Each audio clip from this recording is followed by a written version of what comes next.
ಎಲ್ಲರಿಗೂ ನಮಸ್ಕಾರ. ಅಕ್ಕಮಹಾದೇವಿಯ ವಚನಗಳಲ್ಲಿ ವಿರಕ್ತರ ಕುರಿತು ಮತ್ತೊಂದು ವಿಷಯ, ಅಕ್ಕಮಹಾದೇವಿ ಮತ್ತು ಬಸವಣ್ಣನವರ ಸಾಮಾನ್ಯವಾದ ಪ್ರಸ್ತಾವನೆಗಳು. ಇದು ಕೂಡ ಅಕ್ಕಮಹಾದೇವಿಯ ವಚನಗಳನ್ನೇ ಆಧರಿಸಿರ್ತಕ್ಕಂಥದ್ದು. ಈ ಎರಡು ವಿಷಯಗಳ ಚರ್ಚೆಯನ್ನು ಈ ವಿಡಿಯೋದಲ್ಲಿ ಇವತ್ತು ಮಂಡಿಸ್ತಾ ಇದ್ದೇನೆ. ಅಕ್ಕಮಹಾದೇವಿಯ 35ನೆಯ ವಚನ, ಪುಟ 789. ವಚನ ವಿರಕ್ತಿಗೆ ಅರ್ಥವನ್ನು ನಿರ್ವಚಿಸುತ್ತದೆ. ವಿರಕ್ತಿಯ ಮಾತಾಡುವರಲ್ಲದೆ ವಿರಕ್ತಿಗೆ ಎಲ್ಲರಿಗೆಲ್ಲಿಯದೋ ಎಂಬುದು ಮೊದಲ ಪ್ರಶ್ನೆ. ಕಂಗಳ ನೋಟ ಹಿಂಗಿ ಕೈಯೊಳಗಣ ಬೆರಟು ಅಂದ್ರೆ ನಿಂತು, ಬೆರಟು ಅಂದ್ರೆ ಕೆದರು ಇತ್ಯಾದಿ ಅರ್ಥ ಇದೆ. ಹೃದಯದ ಕಾಮ ಹುಡುಗಿದಾಗ ವಿರಕ್ತಿಗೆ ಗುಣ ದಕ್ಕುವುದೆಂದು ನಿರ್ಣಯ. ವಿರಕ್ತಿಗೆ ಬಲ್ಲ ವಿರಕ್ತನ ಹೃದಯ ಉದಕದೊಳಗಿನ ಗುಂಡಿನಲ್ಲಿ ಮಾಣಿಕ್ಯದ ಪ್ರಭೆ ಅಂದರೆ ಶಿವನು ನೆಲೆಸಿರುವನು. ಅದನ್ನು ಕಂಡವರಾರು, ಅದನ್ನು ಕಾಣಬಲ್ಲವನು ಆ ವಿರಕ್ತನೇ.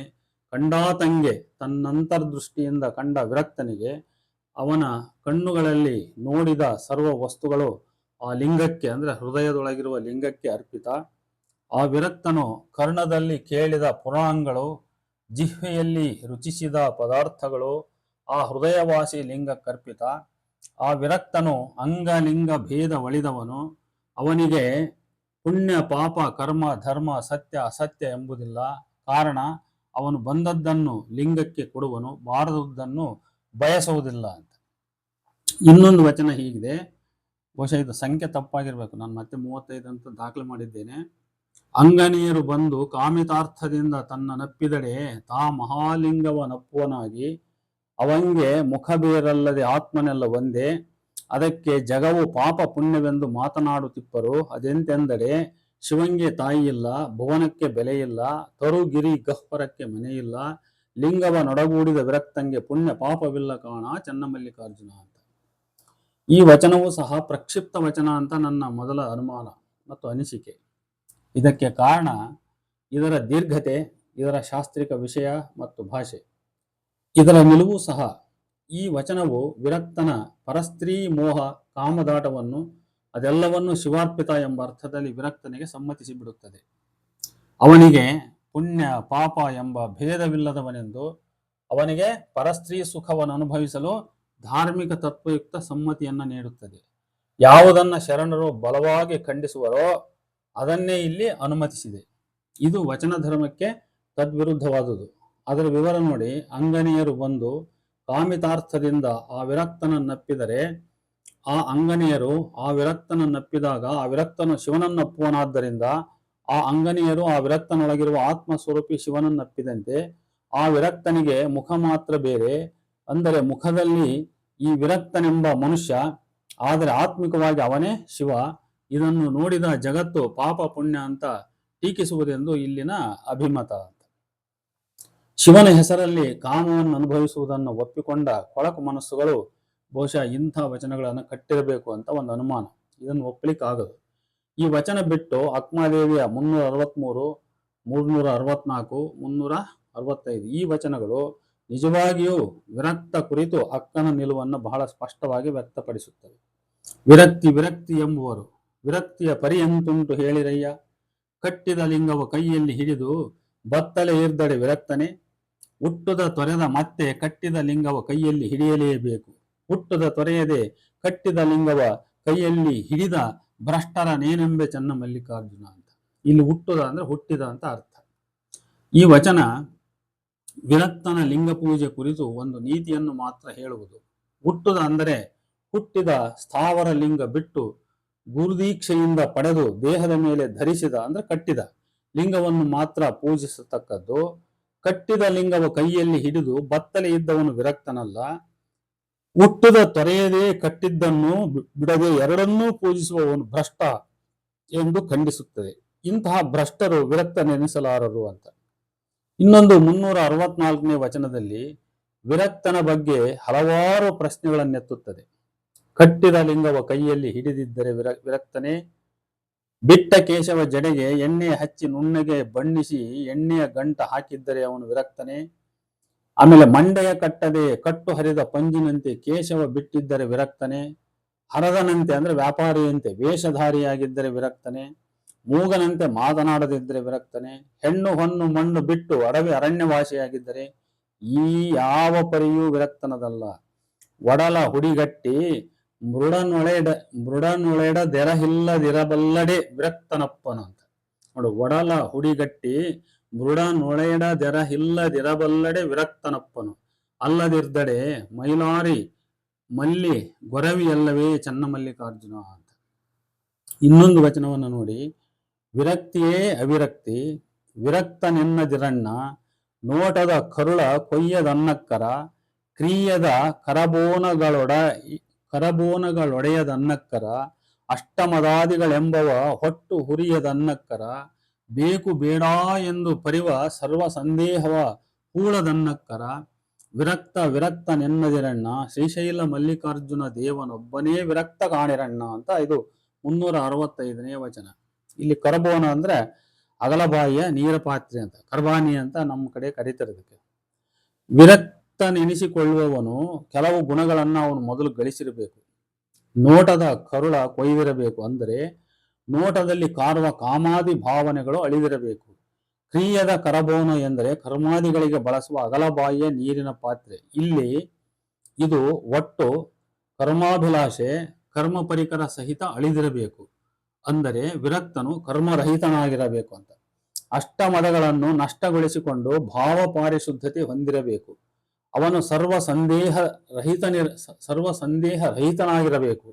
ವಚನಕಾರರು ಪ್ರಸ್ತಾಪಿಸುವ ಮುಖ್ಯ ಸಂದೇಹ ಪರಮಾತ್ಮ ಜೀವಾತ್ಮ ಅಭಿನ್ನ ಎಂಬುದರ ಬಗ್ಗೆ ಯಾವ ಸಂದೇಹವೂ ಇರಬಾರದು. ಹೀಗೆ ವಿರಕ್ತದ ಅರ್ಥವನ್ನು ಮೊದಲಿನ ವಚನಗಳಿಗಿಂತ ಇದು ಹೆಚ್ಚು ವಿಸ್ತೃತವಾಗಿ ವಿವರಿಸಿದೆ. ಆದರೂ ಒಂದು ಪ್ರಶ್ನೆ, 12ನೇ ಶತಮಾನಕ್ಕೆ ವಿರಕ್ತ ನಿರಾಭಾರಿಯ ಪ್ರಶ್ನೆ ಎಷ್ಟು ವಚನಕಾರರಿಗೆ ಕಾಡಿದೆ? ಯಾರು ಹೇಗೆ ಇದನ್ನು ವ್ಯಾಖ್ಯಾನಿಸಿದ್ದಾರೆ? ಇಂಥ ವಚನಗಳಲ್ಲಿ ಪ್ರಕ್ಷಿಪ್ತತೆಯ ರೋಗವಿದೆಯೇ? ಅಕ್ಕನವೇ ಎಂದು ಭಾವಿಸಿರುವ ಈ ವಚನಗಳು ಎಷ್ಟು ತಾಜಾತನವನ್ನು ಉಳಿಸಿಕೊಂಡಿವೆ ಅಂತ ಇತ್ಯಾದಿ ಪ್ರಶ್ನೆಗಳು ಇಲ್ಲಿ ಹುಟ್ಟದೆ ಇರಲಾರವು. ಇನ್ನೊಂದು ನೋಡಿ, 36ನೇ ವಚನ. ಇದು ಕೂಡ ನಾನು ಪ್ರಕ್ಷಿಪ್ತ ಅಂತ ಅನುಮಾನಿಸಿದ್ದೇನೆ. ನಿರಾಭಾರಿ ವೀರಶೈವದ ಬಗ್ಗೆ ಮಾತಾಡ್ತಂತಿದ್ದು. ಇದರ ಪಾರಿಭಾಷಿಕ ಪದಗಳು, ಈ ವಚನದ ಶೈಲಿ ನಿಸ್ಸಂಶಯವಾಗಿ ಇದು ಪ್ರಕ್ಷಿಪ್ತ ಎಂದು ಸೂಚಿಸುತ್ತದೆ. ಸುಮ್ಮನೆ 2-3 ಸಾಲು ನಿಮ್ಮ ಗಮನಕ್ಕೆ ನಾನಿಲ್ಲಿ ತರಲಿಕ್ಕೆ ಬಯಸ್ತೇನೆ. ಅಯ್ಯ ಸದಾಚಾರ ಸದ್ಭಕ್ತಿ ಸತ್ಕ್ರಿಯಾ ಸಮ್ಯಕ್ ಜ್ಞಾನ ಸದ್ವರ್ತನೆ ಸಗುಣ ನಿರ್ಗುಣ ನಿಜಗುಣ ಸಚ್ಚರಿತ್ರ ಸದ್ಭಾವ ಅಕ್ರೋಧ ಸತ್ವಚನ ಶಮೆ ದಮೆ ಭವಿ ಭಕ್ತ ಭೇದ ಸತ್ಪಾತ್ರ ದ್ರವ್ಯಾರ್ಪಣ ಗೌರವ ಬುಧಿ ನೋಡಿ ಇತ್ಯಾದಿ ಹಿಂಗೆ ಮುಂದುವರೆದಿದೆ ವಚನ. ಆದ್ರೆ ಈ ಶಬ್ದಗಳು ನೋಡಿದ್ರೆ ಸಾಕು ನೋಡಿ. ಎಕ್ಸ್ಪ್ರೆಸ್ ರೈಲಿನಂತೆ ಓಡುವ ಈ ಸಾಲುಗಳು ಇಲ್ಲಿಯ ಪಾರಿಭಾಷಿಕಗಳು ಅಕ್ಕನವಲ್ಲ. ಅಕ್ಕನ ಆಲೋಚನೆ ಶಾಸ್ತ್ರೀಯ ವಿಚಾರಗಳ ಕಡೆ ಅಷ್ಟಾಗಿ ಹರಿದಿಲ್ಲ. ಯಾಕಂದ್ರೆ ನಾವು ಓವರಾಲ್ ವಚನಗಳನ್ನು ಓದಿದಾಗ ನಮ್ಗೆ ಆಗ್ತಕ್ಕಂಥ ಇಂಪ್ರೆಷನ್ ಏನಂದ್ರೆ ಆಕೆ ಶಾಸ್ತ್ರೀಯ ವಿಚಾರಗಳ ಕಡೆ ಅಷ್ಟೊಂದು ಗಮನವನ್ನ ಹರಿಸಿಲ್ಲ ಅಂತ. ಮೇಲಾಗಿ ನಿಲುಗಡೆ ಇಲ್ಲದೆ ರೈಲಿನಂತೆ ಉಸಿರುಗಟ್ಟಿ ಹೇಳುವುದು ವೇದ ಪಂಡಿತರ ಅಭ್ಯಾಸವಿರಬೇಕು, ಅದು ಅಕ್ಕನಿಗಿರ್ಲಿಕ್ಕಿಲ್ಲ ಅಂತ. ಇನ್ನ 43ನೇ ವಚನದಲ್ಲಿ ಭಕ್ತನಿಗೆ ನೀತಿ ಅರಿವು ಉಂಟಾಗಿದೆ ಎಂದು ಗುರುಲಿಂಗ ಜಂಗಮಗಳನ್ನ ತೊರೆಯುವಂತಿಲ್ಲ, ಅಖಂಡ ಜ್ಞಾನವಾಯಿತೆಂದು ಪರಧನ ಪರಸ್ತ್ರೀ ಸಂಘ ಬಯಸುವಂತಿಲ್ಲ, ಯತ್ರ ಜೀವ ತತ್ರ ಶಿವ ಎಂಬ ಜ್ಞಾನ ಉಂಟಾಗಿದೆ ಎಂದು ಶುನಕ ಸೂಕರ ಕುಕ್ಕುಟ ಮಾರ್ಜಾಲಂಗಳ ಕೂಡೆ ಭುಂಜಿಸಬಾರದು, ಸುಜ್ಞಾನ ಸತ್ಕ್ರಿಯ ಸುನೀತಿ ಮಾರ್ಗದಲ್ಲಿ ವರ್ತಿಸುವುದು. ಇದು ಬಿಟ್ಟು ತನ್ನ ಮನಕ್ಕೆ ಬಂದಂತೆ ಸ್ವೇಚ್ಛೆಯಾಗಿ ವರ್ತಿಸಿದರೆ ಶ್ವಾನ ಗರ್ಭದಲ್ಲಿ ಹುಟ್ಟುವುದು ತಪ್ಪದು, ಹೀಗೆಂದು ಇದು ಕಟ್ಟಪ್ಪಣೆ. ಈ ಭಾಷೆ ನಿಷೇಧ ನಿಯಮಗಳೇ ಅಕ್ಕನ ವಚನವಿದಲ್ಲ ಅಂತ ಹೇಳಲಿಕ್ಕೆ ನಮಗೆ ಸಾಕ್ಷಿ ಅನಿಸ್ತದೆ. ಇದು ಕೂಡ ನನಗೆ ಪ್ರಕ್ಷಿಪ್ತ ಅನ್ನೋಂಥ ಒಂದು ಅನುಮಾನ. ಆಮೇಲೆ 45ನೇ ವಚನವೂ ಸಹ ಅರ್ಥ ಸನ್ಯಾಸಿ, ರುಚಿ ಸನ್ಯಾಸಿ, ಸ್ತ್ರೀ ಸನ್ಯಾಸಿ ಬಗ್ಗೆ ನಿಯಮ ವಿಧಿಸುತ್ತದೆ. ಇದು ಕೂಡ ಪ್ರಕ್ಷಿಪ್ತವಿರಬೇಕು ಅನ್ನುವಂಥ ಸಂದೇಹ ನನ್ನದು.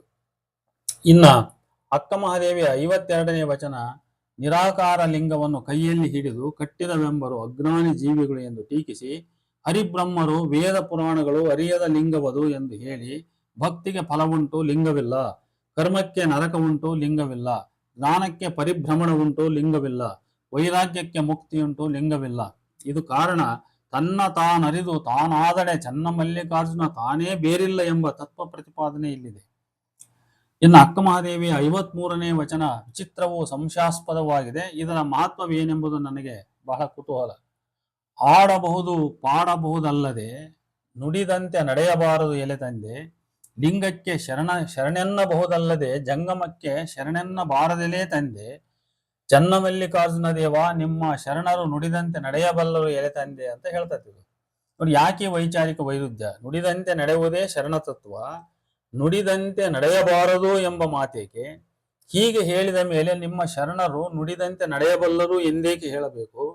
ಲಿಂಗಕ್ಕಿಂತ ಜಂಗಮ ಮಿಗಿಲೆಂಬುದು ಶರಣ ತತ್ವ ಅಲ್ವಾ? ಲಿಂಗಕ್ಕೆ ಜಂಗಮ ಮಿಗಿಲೆಂಬುದು ಶರಣ ತತ್ವ, ಜಂಗಮವೇ ಲಿಂಗ ಜಂಗಮವೇ ಪ್ರಾಣವೆನಗೆ ಎಂಬುದು ಬಸವವಾಣಿ. ಹೀಗಿರುವಾಗ ಲಿಂಗಕ್ಕೆ ಶರಣೆನ್ನಬಹುದಲ್ಲದೆ ಜಂಗಮಕ್ಕಲ್ಲ ಎಂಬ ಮಾತೇಕೆ? ಈ ಕುರಿತು ಸರಿಯಾದ ಪರಿಶೀಲನೆ ಅಥವಾ ಒಂದು ಸಂಶೋಧನೆ ಅತ್ಯವಶ್ಯ ಅಂತ ನನಗೆ ಅನಿಸ್ತದೆ. ಯಾಕಂದ್ರೆ ಈ ತರದ ವೈಚಾರಿಕ ವೈರುಧ್ಯದ ವಚನಗಳು ಅವುಗಳ ತಾಜಾತನದ ಬಗ್ಗೆ ಬಹಳಷ್ಟು ಅನುಮಾನಗಳನ್ನು ನಾವು ಹುಟ್ಟಿಸ್ತವೆ ಅಂತ. ಇನ್ನೊಂದು ವಚನ ನೋಡಿ, 57ನೇದು. ಇಲ್ಲಿ ಬಹಳಷ್ಟು ಪ್ರಕ್ಷಿಪ್ತ ವಚನಗಳೇ ಬಹಳಷ್ಟು ಬಂದಿದ್ದಾವೆ ಈ ವಿಷಯಕ್ಕೆ ಗ್ರಾಸವಾಗಿರ್ತಕ್ಕಂಥ ವಚನಗಳು. ಅದರಲ್ಲಿ ಕೆಲವೇ ಬೆರಳೆಣಿಕೆಯಷ್ಟು ವಚನ ತಮ್ಮ ಪಾರಿಶುದ್ಧತೆಯನ್ನು ಉಳಿಸಿಕೊಂಡಿವೆ ಅಂತ ನನಗೆ ಅನಿಸ್ತದೆ. ಇದೊಂದು ನೋಡ್ರಿ, 57ನೇದು. ಆದಿ ಅನಾದಿ ಪರಬ್ರಹ್ಮ ಪಂಚ ಸಾಧಕ್ಯಾದಿ 10 ತತ್ವಗಳನ್ನು ವಿವರಿಸುತ್ತದೆ. ಇದು ಸಹ ಶಾಸ್ತ್ರಜ್ಞಾನ ಪ್ರಧಾನವಾದ ವಚನ. ಇದು ಸೂಕ್ಷ್ಮಾಗಮ, ಶಿಖಾಮಣಿ, ಶಿವಾನುಭವ ಸೂತ್ರದಂತಹ ಗ್ರಂಥಗಳನ್ನು ಕೈಯಾಡಿಸಿದವರೇ ಈ ವಚನದ ಕರ್ತೃಗಳೆಂದು ನನ್ನ ಭಾವನೆ. ಇದರ ವಿವರ ಅನವಶ್ಯಕ, ಹಾಗಾಗಿ ನಾನಿಲ್ಲಿ ಕೈ ಬಿಟ್ಟಿದ್ದೇನೆ. ಇನ್ನೊಂದು ವಿಷಯ ಅಂತ ನಾನು ಆಗ್ಲೇ ಮೊದಲಿಗೆ ಹೇಳಿದೆ, ಬಸವಣ್ಣ ಅಕ್ಕಮಹಾದೇವಿ ಕಂಡುಕೊಂಡ ಪರ್ಯಾಯಗಳು. ಬಸವಣ್ಣ ಮತ್ತು ಅಕ್ಕಮಹಾದೇವಿ ಕಂಡುಕೊಂಡ ಪರ್ಯಾಯಗಳು. ಅಕ್ಕಮಹಾದೇವಿಯ ಜೀವನ ಚರಿತ್ರೆಯ ಎಳೆಗಳನ್ನ ವಚನದ ಓದಿನ ಮೂಲಕ ಕಟ್ಟಿಕೊಳ್ಳುವುದು ಒಂದು ರೀತಿಯ ಕುತೂಹಲದ ಕೆಲಸ ಮಾತ್ರವಲ್ಲ, ವಚನಗಳ ಪುನರ್ಸ್ಮರಣೆಯ ಮೂಲಕ ಆಕೆಯ ಜೀವನದ ಹಂತಗಳನ್ನ, ಒಳ ಸಂಘರ್ಷಗಳನ್ನ ಒಂದು ಚೌಕಟ್ಟಿಗೆ ಹಿಡಿದಿಡುವ ಕೆಲಸವೂ ಕೂಡ ಹೌದು. ಇದನ್ನು ನಂತರ ವಚನೇತರ ಆಕರಗಳ ಇತಿಹಾಸದ ಮಾಹಿತಿಗಳೊಂದಿಗೆ ತುಲನೆ ಮಾಡಿ ಒಂದು ನಿರ್ಣಯಕ್ಕೆ ಬರಲು ಸಹಾಯವಾಗುತ್ತದೆ. ಸದ್ಯ ವಚನಗಳನ್ನಾಧರಿಸಿ ಆಕೆಯ ಜೀವನ ಕುರಿತ ಒಂದು ಸ್ಥೂಲ ಚಿಂತನೆಯನ್ನ ನಾನು ಇಲ್ಲಿ ಮಂಡಿಸಲಿಕ್ಕೆ ಬಯಸಿದ್ದೇನೆ. ಅಕ್ಕಮಹಾದೇವಿ ಬಹಳ ಚಿಕ್ಕ ವಯಸ್ಸಿನಲ್ಲೇ ಚನ್ನಮಲ್ಲಿಕಾರ್ಜುನನ ಮೇಲೆ ಭಕ್ತಿ ಪ್ರೇಮ ತಾಳಿದವಳು. ಆ ವಯಸ್ಸು ಸ್ವಲ್ಪ ಹೆಚ್ಚು ಕಡಿಮೆ 10-12 ವರ್ಷ ಇರಬಹುದು ಅಂತ. ಆಕೆ ಅಪ್ರಾಪ್ತಳಿರುವಾಗಲೇ ಒಬ್ಬ ವ್ಯಕ್ತಿಯೊಂದಿಗೆ ಅವಳ ವಿವಾಹ ಆಯಿತು. ಬಹುಶಃ ಇದು ಬಾಲ್ಯ ವಿವಾಹವೇ ಇರಬೇಕು. ಆಕೆ ಎಳೆಯಳಿರುವಾಗ ಆಕೆಯ ಇಚ್ಛೆಗೆ ವಿರುದ್ಧವಾಗಿ ಅಥವಾ ಆಕೆಯು ತನ್ನಿಚ್ಛೆಯನ್ನು ವ್ಯಕ್ತಪಡಿಸುವಷ್ಟು ಸಶಕ್ತಳಲ್ಲದ ವಯಸ್ಸಿನಲ್ಲಿಯೇ ಆಕೆಯ ವಿವಾಹವಾಗಿರಲಿಕ್ಕೆ ಬೇಕೆಂದು ವಚನಗಳಲ್ಲಿ ವ್ಯಕ್ತವಾದ ಆಕೆಯ ಭಾವನೆಗಳ ಆಧಾರದಿಂದ ನಾವು ಹೇಳಬಹುದಾಗಿದೆ. ವಿವಾಹವಾದ ನಂತರ ಆಕೆ ಕಿರು ವಯಸ್ಸಿನಲ್ಲಿಯೇ ಗಂಡನ ಮನೆಗೆ ಹೋಗಿ ಅಲ್ಲಿ ಕೆಲವು ವರ್ಷಗಳ ಕಾಲ ಸಂಸಾರ ಮಾಡಿದ್ದಾಳೆ. ಇದು ಕೂಡ 4-6 ವರ್ಷಗಳ ಒಂದು ಕಿರು ಅವಧಿ ಎಂದು ನಾವು ಊಹಿಸಬಹುದು. ಈ ಹಂತದವರೆಗಿನ ಆಕೆಯ ಬದುಕನ್ನ ಕುರಿತು ಹೇಳುವ ಪ್ರಶ್ನೆಗಳು ಏನಪ್ಪಾ ಅಂದ್ರೆ, ಆಕೆಗೆ ಅಷ್ಟೊಂದು ಕಿರು ವಯಸ್ಸಿಗೆ ಶಿವನಲ್ಲಿ ಅಷ್ಟೊಂದು ಗಾಢವಾದ ಭಕ್ತಿ ಮೊಳೆಯಲು ಆಕೆಯ ಕುಟುಂಬದೊಳಗೆ ಮತ್ತು ಮನೆಯ ಹೊರಗಿನ ಸಾಮಾಜಿಕ ಪರಿಸರದಲ್ಲಿ ಅಂತಹ ಬಲವಾದ ಪ್ರೇರಕ ವಾತಾವರಣ ಏನಿತ್ತು ಅಂತ. ಆಮೇಲೆ ಒಬ್ಬ ಎಳೆ ವಯಸ್ಸಿನ ಬಾಲಕಿಗೆ ಅಸಹಜವಾದ ಭಕ್ತಿ ತಲೆದೋರಬೇಕಾದ್ರೆ ಏನಾದರೂ ಒಂದು ಕಾರಣ ಇರಲಿಕ್ಕೆ ಬೇಕಲ್ವೇ? ವಚನದೊಳಗೆ ಇದಕ್ಕೆ ಕಾರಣಗಳು ಲಭ್ಯವಿಲ್ಲ. ವಚನಗಳನ್ನ ಅಕ್ಕಮಹಾದೇವಿ ವಚನ ಓದಿದ್ರೆ ಇದಕ್ಕೆ ನಮಗೆ ಕಾರಣಗಳು ಸಿಗಲ್ಲ. ಇನ್ನು 2ನೇ ಪಾಯಿಂಟು, ಆಗಿನ ಕಾಲದಲ್ಲಿ ಬಾಲ್ಯ ವಿವಾಹ ಸಹಜ. ಈಕೆ ಅಪ್ರತಿಮ ಸುಂದರಿಯಾಗಿರಲೇಬೇಕೆಂದು ವಚನಗಳಲ್ಲಿ ವ್ಯಕ್ತವಾದ ಕೆಲವು ಸಂಗತಿಗಳಿಂದ ನಾವು ಊಹಿಸಬಹುದು. ಅಂತಹ ಒಂದು ಕಾರಣ, ಆಕೆಯ ಪತಿ ಎಂದು ಹೇಳಲಾದ ಕೌಶಿಕನು ಆಕೆಯ ಸೌಂದರ್ಯಕ್ಕೆ ಆಕರ್ಷಿತನಾಗಿ ಆಕೆಯನ್ನು ಒತ್ತಾಯಪೂರ್ವಕವಾಗಿ ಲಗ್ನವಾಗುವುದು ಮತ್ತು ಆಕೆಯನ್ನು ತನ್ನ ಮನೆಯಲ್ಲಿ ಕರೆತಂದು ಸಂಸಾರ ಮಾಡುವ ವೇಳೆ ಆಕೆಯ ಇಚ್ಛೆಗೆ ವಿರುದ್ಧವಾಗಿ ಹೊತ್ತಲ್ಲದ ಹೊತ್ತಲ್ಲಿ ಅನುಚಿತ ವೇಳೆಯಲ್ಲಿ ಆಕೆಯು ಶಿವಾಲಯಕ್ಕೆ ಹೋಗುವಾಗ, ಶಿವಪೂಜೆ ಮಾಡಿಕೊಳ್ಳುವಾಗ ಆಕೆ ಪ್ರತಿರೋಧಿಸಿದರೂ ಆಕೆಯನ್ನು ಕಾಮಕೇಳಿಯಾಟಕ್ಕೆ ಒತ್ತಾಯಿಸುವುದು, ಈ ಸಂಗತಿಗಳು ವಚನಗಳಲ್ಲಿ ಬಹಳ ಸ್ಪಷ್ಟವಾಗಿ ವ್ಯಕ್ತವಾಗಿವೆ. ಆದ್ದರಿಂದ ಅಕ್ಕಮಹಾದೇವಿ ಅಪ್ರತಿಮ ಸುಂದರಿ ಎಂಬುದು ನಿಸ್ಸಂಶಯ. ಇಂತಹ ಸುಂದರಿಗೆ ಸಂಸಾರದ ಆಸೆ ಬಾರದೆ ವೈರಾಗ್ಯ ಭಾವ ಹುಟ್ಟಿದ್ದು ವಿಚಿತ್ರವಾದ ಮತ್ತು ಕುತೂಹಲದ ವಿಷಯವೂ ಕೂಡ ಹೌದು. ಈ ವೈರಾಗ್ಯ ವಿವಾಹದ ನಂತರ ಹುಟ್ಟಿದ್ದಲ್ಲ, ವಿವಾಹ ಪೂರ್ವವೇ ಮೊಳಕೆಯಾದದ್ದು. ತಾನು ತನ್ನ ಮನದೊಳಗೆ ಚನ್ನಮಲ್ಲಿಕಾರ್ಜುನನೇ ತನ್ನ ಗಂಡನೆಂದು ತನ್ನನ್ನು ಅವನಿಗೆ ಒಪ್ಪಿಸಿಕೊಂಡಾಗಿತ್ತು. ಆದರೆ ಇದನ್ನು ಆಕೆ ತನ್ನ ತಂದೆ ತಾಯಿಗಳಿಗೆ ಹೇಳಿರಲಿಕ್ಕಿಲ್ಲ, ಅಥವಾ ಒಂದು ವೇಳೆ ಹೇಳಿಕೊಂಡಿದ್ದರೂ ಈ ಹುಚ್ಚು ಹುಡುಗಿಯ ಮಾತೇನು ಎಂದು ನಿರ್ಲಕ್ಷಿಸಿ ಆಕೆಯನ್ನು ಕೌಶಿಕನೊಂದಿಗೆ ಲಗ್ನ ಮಾಡಿಕೊಟ್ಟಿರಬೇಕು. ಎಳೆಯ ವಯಸ್ಸಿನಲ್ಲಿಯೇ ಭಕ್ತಿ ಮತ್ತು ಜೊತೆಗೆ ವೈರಾಗ್ಯ ಯಾಕೆ ಬಂತು? ಏನು ಪ್ರೇರಣೆ ಎಂಬುದೇ ಮನೋವೈಜ್ಞಾನಿಕ ಮತ್ತು ಸಾಮಾಜಿಕ ಕೌಟುಂಬಿಕ ಪರಿಸರದ ಪ್ರೇರಣೆ ಪ್ರಭಾವದ ಅಧ್ಯಯನದ ವಿಷಯವಾಗುತ್ತದೆ. ಇದನ್ನು ಬಸವಣ್ಣನಿಗೂ ಹೇಗೆ ನಾವು ಕಿರುವಯಸ್ಸಿನಲ್ಲಿಯೇ ಕೂಡಲ ಸಂಗಮನ ಮೇಲೆ ಭಕ್ತಿ ಹುಟ್ಟಿತು ಎಂಬುದರೊಂದಿಗೆ ನಾವು ಹೋಲಿಸಬಹುದು. ಅಕ್ಕನ ಈ ವೈರಾಗ್ಯದ ಪ್ರಶ್ನೆ ಬಸವಣ್ಣ ತನ್ನ ವೈದಿಕ ಮತವನ್ನ ತೊರೆಯುವಂತಹ ನಿರ್ಧಾರವನ್ನು ಅಷ್ಟೊಂದು ಕಿರುವಯಸ್ಸಿನಲ್ಲಿ ಏಕೆ ತೆಗೆದುಕೊಂಡ ಎಂಬ ಪ್ರಶ್ನೆಗೆ ಅದು ಸಮವಾಗುತ್ತದೆ. ಹೀಗೆ ಅಕ್ಕನ ಮತ್ತು ಬಸವಣ್ಣನ ಜೀವನದ ಕೆಲವು ಸಂಗತಿಗಳು ಜೊತೆಯಾಗಿ ಅಂದ್ರೆ ಪ್ಯಾರಲಲ್ ಆಗಿ ಹೋಗುವುದನ್ನು ನಾವು ಕಾಣಬಹುದು. ನನ್ನ ಪ್ರಕಾರ ಇವರಿಬ್ಬರ ಜೀವನದ ಕೆಲವು ಹಂತಗಳು, ಘಟನೆ, ತಿರುವು, ನಿರ್ಣಯಗಳು ಸಾಮಾಜಿಕ ಮನೋವೈಜ್ಞಾನಿಕ ವಿಷಯಗಳಾಗಿವೆ ಅಂತ ನನ್ನ ಅಭಿಪ್ರಾಯ ಇದು. ಈ ಕುರಿತು ನಾನು ಮುಂದಿನ ಚರ್ಚೆಯಲ್ಲಿ ಪ್ರಸ್ತಾಪಿಸಲಿದ್ದೇನೆ. ಕೌಶಿಕನೊಂದಿಗೆ ಲಗ್ನವಾದ ಬಳಿಕ ಆಕೆಗೂ ಗಂಡನಿಗೂ ಆಂತರಿಕ ಸಂಘರ್ಷ ಕೆಲವು ವರ್ಷಗಳ ಕಾಲ ನಡೆದಿದೆ. ಇದು ಕೇವಲ ಕೆಲವೇ ದಿನಗಳ, ತಿಂಗಳುಗಳ ಅವಧಿಯಲ್ಲ. ಈ ನಡುವೆ ತವರು ಮನೆಗೆ ಬಂದು ಹೋಗುವುದೆಲ್ಲ ಬಹುಶಃ ನಡೆದಿರಬೇಕು. ಇಲ್ಲಿಯ ಆಕೆಯ ಜೀವನದ ಕಥೆ ಏನೆಂದರೆ, ಎತ್ತು ಎರೆಗೆ ಕೋಣ ನೀರಿಗೆ, ಎತ್ತು ಎರೆಗೆ ಕೋಣ ನೀರಿಗೆ ಅಥವಾ ಎತ್ತು ಏರಿಗೆ ಕೋಣ ನೀರಿಗೆ ಅಂತ ಹಿಂಗೂ ಹೇಳ್ತಾರೆ ಎಂಬಂಥ ಸ್ಥಿತಿ. ಕೌಶಿಕಗೆ ಕಾಮತೃಪ್ತಿ ಬೇಕು, ಅಕ್ಕನಿಗೆ ಮಲ್ಲಿಕಾರ್ಜುನನ ಸಂಘ ಬೇಕು. ಈ ಸಂಘರ್ಷದಲ್ಲಿ ಅಕ್ಕ ಸಾಕಷ್ಟು ಮಾನಸಿಕ ದೈಹಿಕ ಹಿಂಸೆಯನ್ನ ಅನುಭವಿಸಿದ್ದಾಳೆ. ಇದರಿಂದ ಬಿಡುಗಡೆಗಾಗಿ ಹಗಲಿರುಳು ಪರಿತಪಿಸಿದ್ದಾಳೆ. ಆಕೆ ವೈರಾಗ್ಯ ಪಥದವಳು. ಸಂಸಾರ ಮಾಯೆ, ವೈರಾಗ್ಯ ಕುರಿತ ಆಕೆಯ ವಚನಗಳಲ್ಲಿ ಆಕೆ ಸಂಸಾರವನ್ನ ಎಷ್ಟು ವಿರೋಧಿಸುತ್ತಿದ್ದಳೆಂದು ತಿಳಿಯಬಹುದು ನಾವು. ಕೊನೆಗೂ ಒಂದು ದಿನ ಗಂಡ, ಸಂಸಾರ, ತಂದೆ, ತಾಯಿ, ಬಂಧು ಬಳಗ ಈ ಎಲ್ಲರನ್ನು ತೊರೆದು ಶ್ರೀಶೈಲದ ಕಡೆಗೆ ಪ್ರಯಾಣ ಬೆಳೆಸಿದ್ದಾಳೆ. ಕಾಡು ಮೇಡುಗಳಲ್ಲಿ, ಗುಡ್ಡ ಬೆಟ್ಟಗಳ ನಡುವೆ ಸುತ್ತುತ್ತಾ ಅನ್ಯರ ಆಸರೆ ಇಲ್ಲದೆ, ಯಾರೂ ಜೊತೆಯೂ ಇಲ್ಲದೆ ಬಹಳ ಒಂಟಿಯಾಗಿ ಅನೇಕ ಕಷ್ಟಗಳನ್ನು ಎದುರಿಸ್ತಾಳೆ.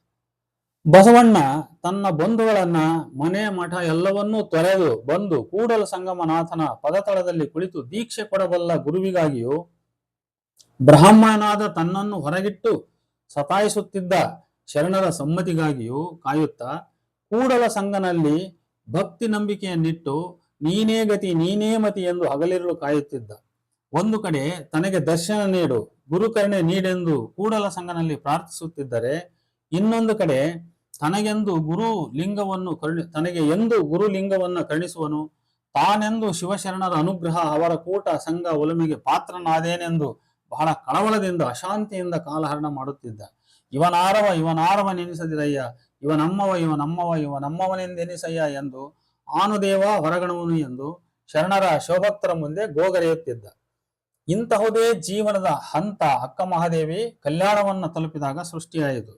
ಆದರೆ ಬಸವಣ್ಣನನ್ನು ದೀಕ್ಷೆ ಭಕ್ತನನ್ನಾಗಿಸಿ ಒಳಗೆ ಕರೆದುಕೊಳ್ಳಲು ವಿಳಂಬಿಸಿದಷ್ಟು ಅಕ್ಕನಿಗೆ ವಿಳಂಬಿಸಿಲ್ಲ. ನೋಡಿ, ಇಲ್ಲಿ ಬಸವಣ್ಣನಿಗೆ ದೀಕ್ಷೆ ನೀಡಿ ಅವನನ್ನು ಭಕ್ತನನ್ನಾಗಿಸಿ ಒಳಗೆ ಕರೆದುಕೊಳ್ಳಲು ವಿಳಂಬಿಸಿದಷ್ಟು ಅಕ್ಕನಿಗೆ ವಿಳಂಬವಾಗಿಲ್ಲ ಇಲ್ಲಿ. ಆದರೆ ಈ ಸಂದರ್ಭದ ಇಬ್ಬರ ಭಾವನೆಗಳು, ತುಡಿತ ಮಿಡಿತಗಳು ಕೂಡ ಒಂದೇ ಆಗಿವೆ. ಅಣ್ಣನಿಗೂ ಭಕ್ತನಾಗುವ ತವಕ, ಎಲ್ಲಿ ಶಿವನು ಶಿವಶರಣರು ಕರುಣಿಸುವರೋ ಇಲ್ಲವೋ ಎಂಬ ಕಳವಳ, ಇದೇ ಭಾವನೆಗಳೇ ಅಕ್ಕ ಮಹಾದೇವಿಯೂ ಕೂಡ. ತಾನು ಚನ್ನಮಲ್ಲಿಕಾರ್ಜುನನನ್ನು ಒಲಿಸಿಕೊಳ್ಳಬೇಕಾದರೆ ಶರಣರ ಕೃಪೆ, ಅದರಲ್ಲಿಯೂ ಬಸವಣ್ಣನ ಮಾರ್ಗದರ್ಶನ, ಆಶೀರ್ವಾದ ತನಗೆ ಬೇಕೇ ಬೇಕು. ಮೊದಲು ತಾನು ಶರಣರ ಒಲುಮೆ ಸಂಪಾದಿಸಬೇಕೆಂಬ ಆತುರ, ತವಕ ಅಕ್ಕನಿಗಿದ್ದೇ ಇತ್ತು. ತದನಂತರ ಮಲ್ಲಿಕಾರ್ಜುನನನ್ನು ಸೇರುವ ತವಕ. ಮಲ್ಲಿಕಾರ್ಜುನ ತನ್ನನ್ನ ಸೇರಿಸಿಕೊಳ್ಳುವನೋ ಇಲ್ಲವೋ, ಒಳಗೆ ಸೇರಿದ ಮೇಲೆ ಮತ್ತೆಲ್ಲಿ ಕತ್ತು ಹಿಡಿದು ಹೊರಗೆ ನೂಕುವನೋ ಎಂಬ ಕಳವಳ ಅಕ್ಕನಿಗಿರುತ್ತದೆ.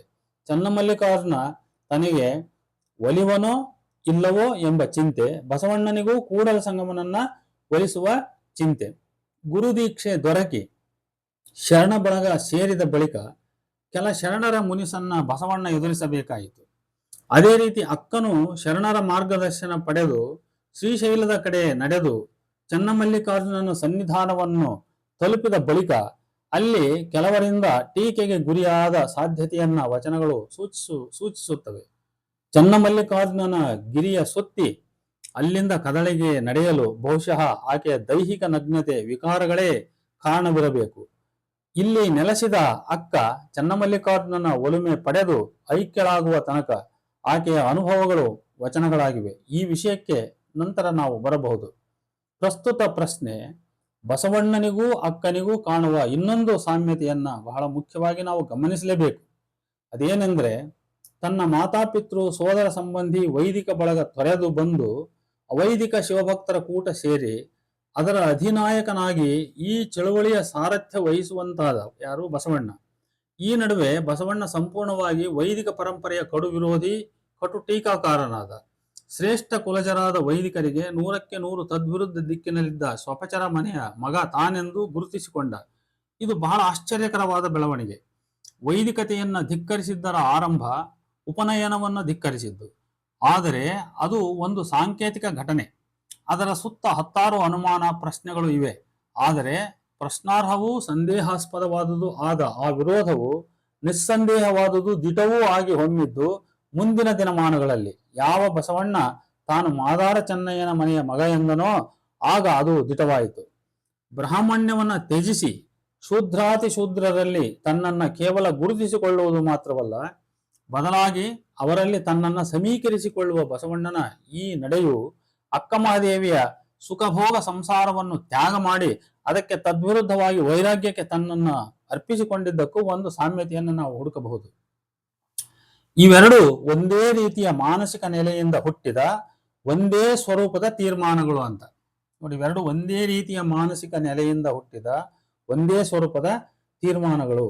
ವ್ಯಕ್ತಿಯು ಯಾವುದನ್ನ ತನ್ನ ಪರಮ ವೈರಿ ಎಂದು ಕಂಡರಿದು ಅದನ್ನು ದ್ವೇಷಿಸಿ ಅದನ್ನು ಭೌತಿಕವಾಗಿ ತ್ಯಜಿಸುವನೋ, ಅದಕ್ಕೆ ಪರ್ಯಾಯವಾಗಿ ಇನ್ನೊಂದನ್ನು, ಅದರಲ್ಲಿಯೂ ಅದಕ್ಕೆ ತದ್ವಿರುದ್ಧವಾದದನ್ನು ತನ್ನಿಂದ ತ್ಯಜಿಸಲ್ಪಟ್ಟುದಕ್ಕೆ ಪರ್ಯಾಯವಾಗಿ ಸ್ವೀಕರಿಸಿ ತ್ಯಜಿಸಿದ್ದಕ್ಕಿಂತ ಈ ಪರ್ಯಾಯವೇ ಪರಮಶ್ರೇಷ್ಠ ಎಂದು ಅದರ ಸುತ್ತ ತನ್ನ ಆಲೋಚನೆ ನಿಲುವನ್ನು ಬಹಳ ಬದ್ಧತೆಯಿಂದ ಕಟ್ಟಿ ಬೆಳೆಸುವುದು. ಇದು ಬಸವಣ್ಣ ಮತ್ತು ಅಕ್ಕಮಹಾದೇವಿ ಉಭಯರಲ್ಲಿಯೂ ಒಂದೇ ಸತ್ವದಲ್ಲಿ ಕಾಣಬರುತ್ತದೆ. ತಿರಸ್ಕರಿಸಿದ್ದು ಪರಮದ್ವೇಷವನ್ನು ಅವರಲ್ಲಿ ಮುಂದಿನ ದಿನಗಳಲ್ಲಿ ಬೆಳೆಸಿ ಅದೊಂದು ಮಾನಸಿಕ ಶಕ್ತಿಯಾಗಿ ಜೀವನದುದ್ದಕ್ಕೂ ಆ ಇಬ್ಬರಲ್ಲಿಯೂ ಕೊನೆಯವರೆಗೂ ಉಳಿಯುತ್ತದೆ.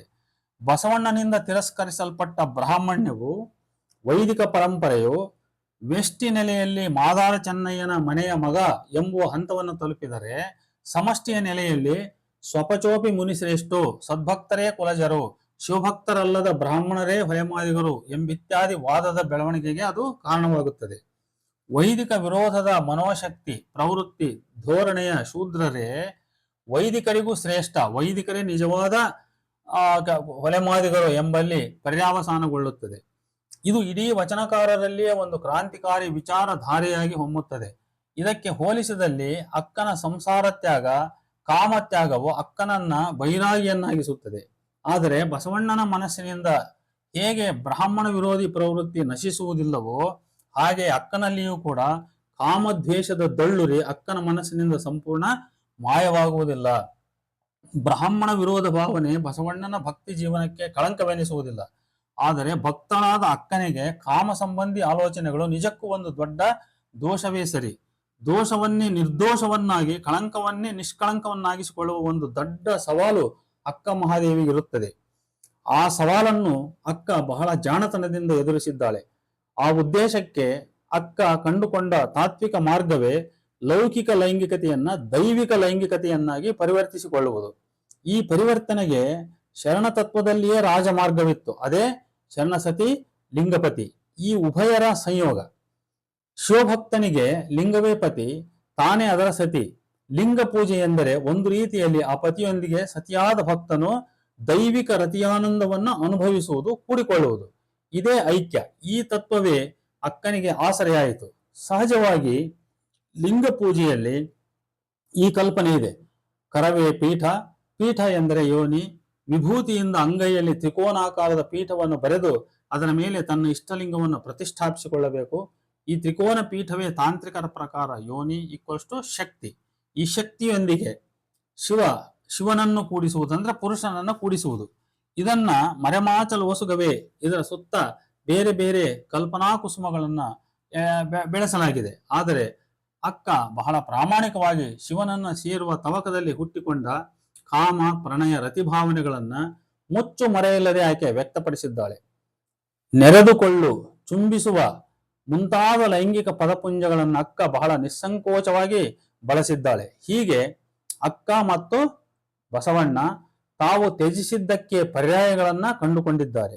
ಬಸವಣ್ಣನ ಈ ಅನುಭವಗಳು ಒಂದು ಸಾಮಾಜಿಕ ಪರಿವರ್ತನೆಯ ಸಿದ್ಧಾಂತದ ಸ್ವರೂಪ ತಾಳಿದರೆ, ಅಕ್ಕನ ಪರ್ಯಾಯಗಳು ಮತ್ತಿದರ ಮೇಲಿನ ಆಲೋಚನೆಗಳು ವ್ಯಷ್ಟಿ ಭಾವನೆಗಳಾಗಿ ಮಾತ್ರ ಉಳಿಯುತ್ತವೆ.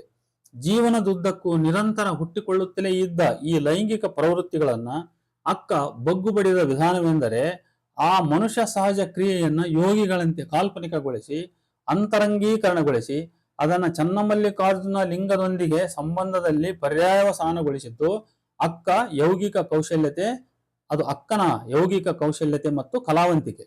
ಉಳಿದಂತೆ ಅಕ್ಕನಿಗೆ ಜೀವನದುದ್ದಕ್ಕೂ ಪರಗಂಡಸರ ಕಾಟ ತಪ್ಪಿಲ್ಲ. ನಿಜಕ್ಕೂ ಲೈಂಗಿಕ ದೌರ್ಜನ್ಯಕ್ಕೊಳಗಾದ ಅನೇಕ ಹೊಳಹುಗಳು ವಚನಗಳಲ್ಲಿವೆ.